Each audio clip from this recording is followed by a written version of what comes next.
2026ကမ္ဘာဖလားကိုဘယ်အသင်းပိုင်ဆိုင်သွားမလဲလက်ရှိအချိန်မှာရေပန်းအစားဆုံးဖြစ်နေတဲ့ထိပ်တန်းအသင်းကြီး၄သင်းရှိပါတယ်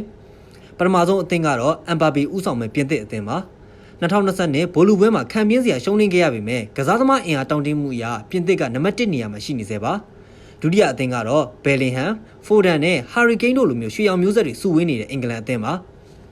ဥရောပပြိုင်ပွဲတွေမှာလွဲချော်ခဲ့ရတဲ့စူဖလားချိန်စာကိုဒီကမ္ဘာဖလားမှာအဆုံးသတ်နိုင်မလားဆိုတာစောင့်ကြည့်ရမှာပါတတိယကတော့လက်ရှိချန်ပီယံအာဂျင်တီးနားပါမက်ဆီရဲ့နောက်ဆုံးကမ္ဘာဖလားဖြစ်လာနိုင်သလိုလူငယ်သွေးသစ်တွေနဲ့အတူဖလားကိုဆက်ထိန်ဖို့ကြိုးစားလာမှာပါ